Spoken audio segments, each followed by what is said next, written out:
Hola amores, buenas tardes. Es curioso porque, lección 169. Por la gracia vivo y por la gracia soy liberada. Dice, por la gracia vivimos y por la gracia somos liberados. No por el miedo. El miedo nos mata y el miedo nos aprisiona. Por la gracia vivimos y por la gracia somos liberados.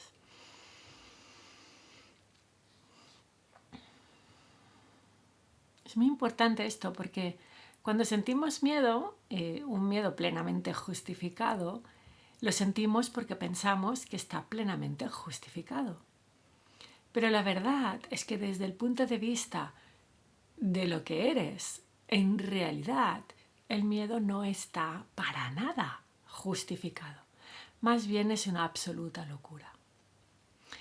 Así que démonos cuenta que el miedo solo depende de lo que pensamos y depende de que nos creamos lo que estamos pensando y depende de que nos creamos ser la persona que está pensando y creyendo aquello que le da miedo. El miedo viene, te sientes miedo cuando te has identificado completamente con su víctima.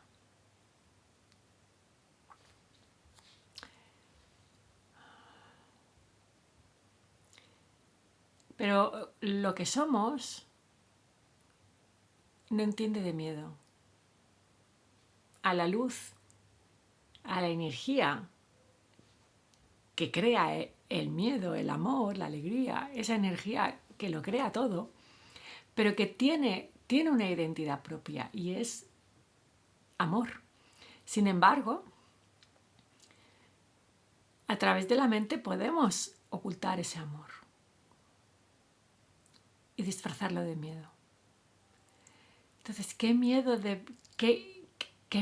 puede tener el origen de la vida? Aquello que no puede morir, aquello que no puede tener ningún límite, aquello que es el origen de todo lo que tiene origen, pero que en sí mismo no lo tiene. Sería la eterna gracia de Dios. Pero en la lección de hoy nos dice, la gracia, estoy leyendo en inglés y en español, porque a veces es mejor, ahora lo leo en inglés, pero a veces miro la traducción española. La gracia es un aspecto del amor de Dios, un atributo, dice en la traducción española. Pero en inglés dice un aspecto del amor de Dios, el cual es el que más prevalece en la unidad de la verdad. No dice exactamente esto en español, pero insisto, todas las traducciones son correctas, pues una traducción es siempre una interpretación. Entonces, la gracia de Dios es el aspecto del amor de Dios, el cual se parece más al el estado que más prevalece en la unidad de la verdad. Es un... ¿Cómo se llama esa palabra? Cuando vas a un restaurante y pides para probar un poquito de todo, ¿no? Bueno, es una pequeña prueba, es saborear lo que luego se convierte o se descubre que es eterno, ¿no? Pero la gracia de Dios, la gracia que nosotros recibimos de Dios, en Dios es eterna, pero en nosotros solo es un rato. Luego tenemos que volver al tiempo para explicar a los que están viviendo en el tiempo la existencia de la gracia de Dios. Dice la lección que no es sino la faz de Cristo, sino la faz de aquel que está en la unidad del amor, en la unidad de la verdad, y que viene aquí por unos instantes a mostrárnoslas, ¿no? A mostrárnosla, ¿no? La luz de la faz de Cristo es la luz que hay en la unidad que somos. Y viene aquí a enseñarnos lo que nos espera, ¿no? Lo que realmente somos y lo que no podemos ver. Porque nos creemos ser algo que no somos. Entonces, por la gracia vivo y por la gracia soy liberado. Solo vivimos por la gracia de Dios. Y por la gracia de Dios vamos a ser liberados. El miedo no tiene nada que ver con la gracia de Dios y por lo tanto no nos va a liberar. No vivimos por por el miedo, vivimos por la gracia de Dios y por eso nos va a liberar. Entonces, cuando sentimos miedo ya sabemos que nos estamos equivocando en quién somos. Y ya sabemos que no somos nosotros como conciencia que estamos sintiendo miedo, sino es la persona que pensamos ser, que está creyendo sus propios pensamientos y que le están produciendo miedo. Es cuestión de tomar conciencia de esto. Dejar que la persona tenga miedo, pero como conciencia podemos escoger creernos otros pensamientos. Como por ejemplo que por la gracia de Dios vivo y por la gracia de Dios soy liberada del miedo o liberado del miedo. Dice la lección que esta no es sino una jornada que ya terminó.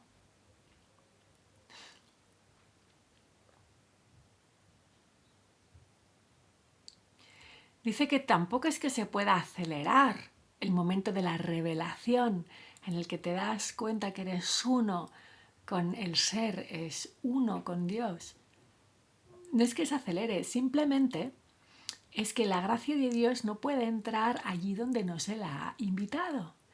Entonces, la figura de la confesión en la Iglesia Católica es muy curiosa porque la confesión posibilita que la gracia de Dios entre allí donde no se la ha invitado. ¿Por qué?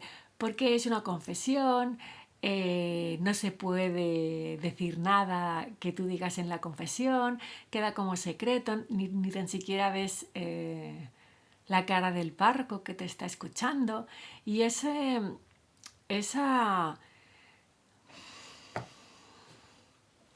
situación de anonimato permite confesar todos nuestros pecados. ¿Cuáles son nuestros pecados? No son pecados, son simplemente errores.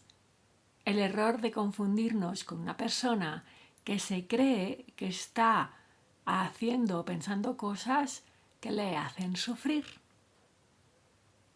El pecado original no es nada más que la conciencia se identifica con la carne y de repente ya no se piensa en la conciencia, se piensa un cuerpo. La misma conciencia se piensa un cuerpo. Ese es el pecado original, que no es un pecado, es simplemente que la conciencia se ha dormido.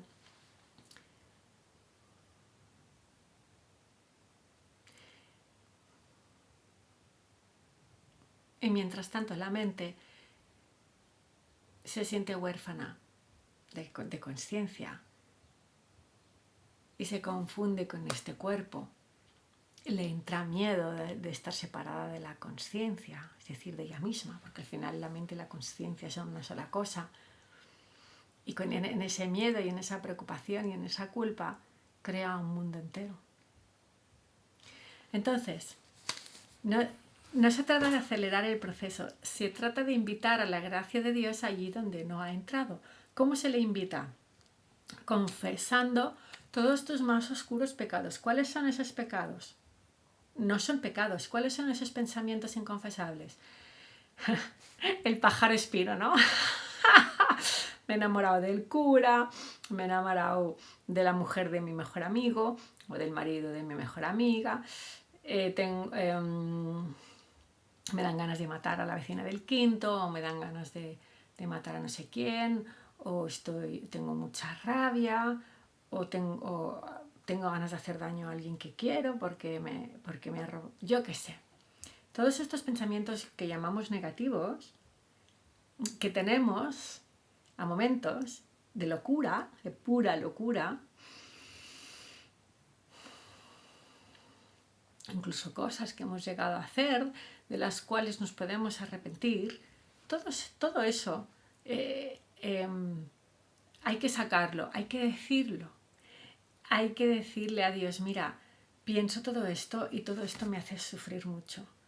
Pienso que voy a morir, pienso que no quiero vivir en un mundo donde hay un virus por ahí, que lo han fabricado, y no quiero vivir en un mundo donde que no es un mundo, que es una cárcel, donde cuando la cárcel está demasiado llena se cargan a unos cuantos para... Todos los pensamientos que podáis tener, de todo tipo, ¿no? Todos estos pensamientos que nos hacen sufrir, los damos. Yo te doy todos estos pensamientos, Espíritu Santo, para que los expíes. Me doy cuenta que los he considerado como verdaderos y pido que se me perdone por ellos. ¿A quién se tiene que perdonar? A la conciencia. Pedimos que se nos perdone, que como conciencia, no como personas, porque la persona a nivel de conciencia no existe, es solo un sueño.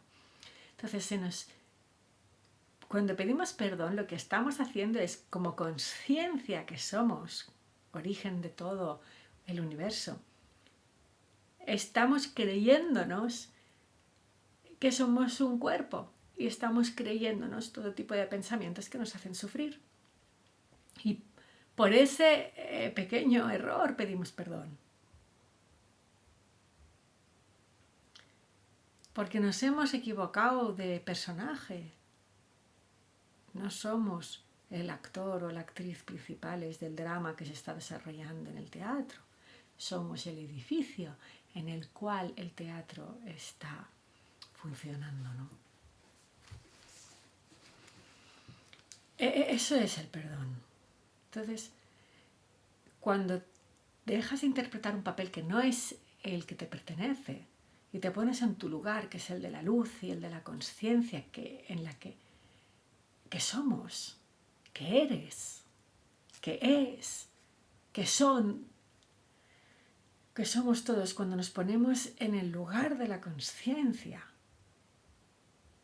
cuando estamos en nuestro lugar, interpretando nuestro real papel, el papel que realmente está de acuerdo con lo que somos, entonces hemos perdonado. Es decir, nos hemos dado cuenta que todo lo que habíamos estado pensando nunca lo pensamos porque nunca fuimos las personas que lo estaban sufriendo. Por esto toda esta situación actual pasará a ser nada. Pasa a ser nada. Ahora mismo puede pasar a ser nada. Si te das cuenta que te estás equivocando en quién eres, y si te das cuenta que simplemente estás confundido o confundida con aquel que tú, con lo que eres. La persona o el cuerpo que nos pensamos ser solo vive por la gracia de Dios. Si esa gracia de Dios se vuelve a su origen, es decir, más allá del tiempo y el espacio, es decir, de allí de donde viene la faz de Cristo, ese personaje ya no existe. No existe. Cuando te quitas el disfraz se cae al suelo. No era nada, no era nada, ¿no? Entonces, simplemente estamos creando, estamos dándole vida a un cuerpo-mente que no somos. No soy yo, no soy Marta. Dios mío, no soy una mujer, no tengo el pelo largo. No soy la que está dando los vídeos. Nunca lo he sido. Y tú no eres Pepe, y no eres Carlos, y no eres Laia, y no eres María tampoco, ni Rosa.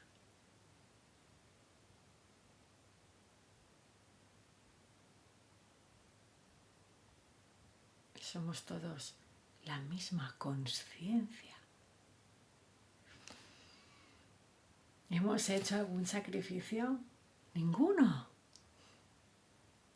La conciencia nos da muchísimo más de lo que nos daban nuestros perdidos personajes, aquellos que se creían que la ira les daba alguna cosa de valor.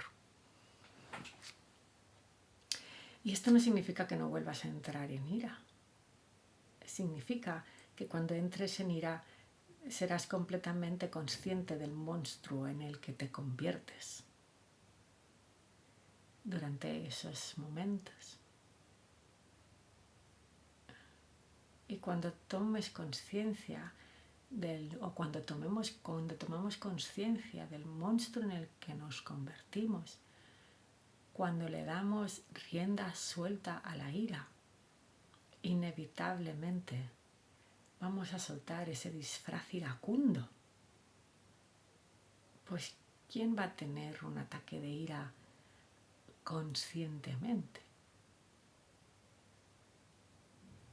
La ira solo te puede pillar cuando no sabes quién eres, en realidad. Así que, ¿por qué tenemos ataques de ira? Para recordar quién somos en realidad. Los ataques de ira son semáforos en rojo. Que te estás olvidando de que eres conciencia, de que eres la conciencia, la misma conciencia que yace en el objetivo de tu ira. Te estás olvidando de que no estás separado o separada del objetivo de tu ira. Te estás olvidando de que te estás gritando a ti mismo o a ti misma. Y te estás olvidando del dolor que eso te provoca. Cuando tomamos conciencia, nos damos cuenta, automáticamente la conciencia sana, no sana, porque la ira, el origen de la ira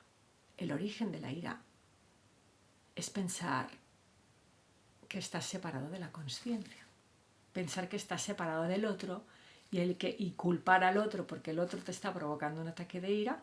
Eso es que nos hemos olvidado de que el otro y nosotros no estamos separados, sino que somos la misma conciencia.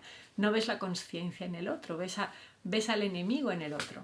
Tú tampoco te ves como conciencia, te ves como tu propio enemigo.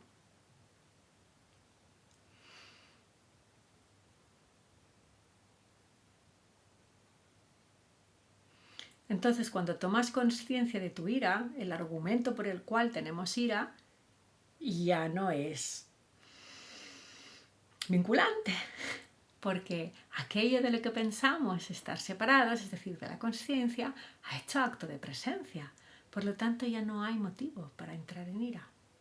Y eso es a base de ir teniendo ataques de ira y en los momentos en que uno se pone iracundo o iracunda, tomar plena conciencia del nivel de voz, las palabras que usa, si en ese momento te puedes mirar en el espejo mucho mejor.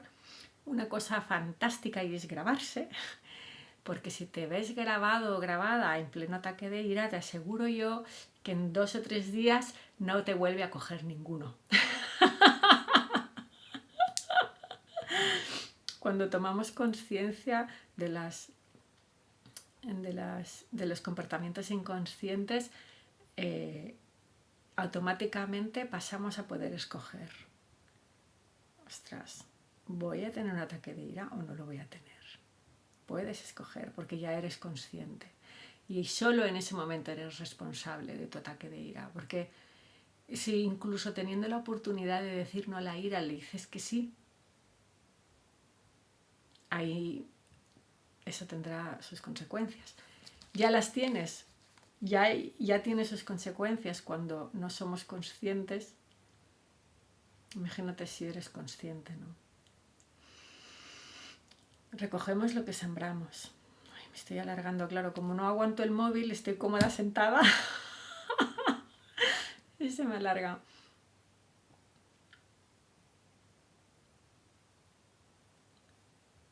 Y los comportamientos que tenemos inconscientes tienen sus consecuencias también, porque tanto los comportamientos inconscientes como sus consecuencias inconscientes son semáforos en rojo que nos están diciendo que nos estamos equivocando o que algo se nos ha pasado por alto.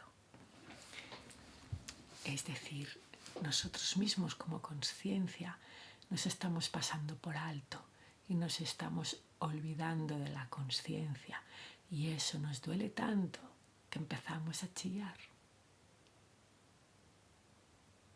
Y al otro le duele tanto que no lo veas como una parte de ti mismo, que lo único que hace es intentar llamar tu atención para subsanar esa aparente y terrible separación. Bueno, amores, por la gracia de Dios vivimos y por la gracia de Dios nos vamos a liberar.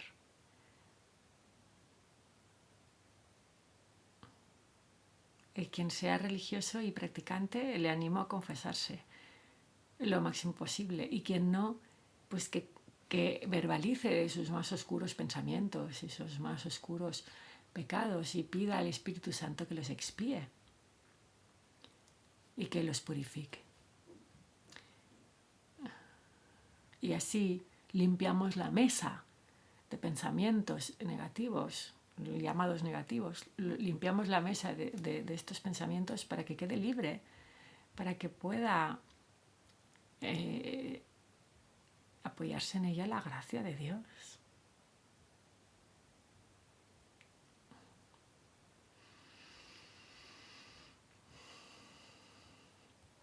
Esa gracia eterna en la que vivimos ahora, pero que no recordamos. Bueno, amores, es una lección larga y hay muchos puntos que no he tocado, pero a lo mejor mañana sigo con la misma lección. Os quiero muchísimo por la conciencia que vosotros sois y que me recordáis que yo también soy. Ánimos a practicar y hasta mañana.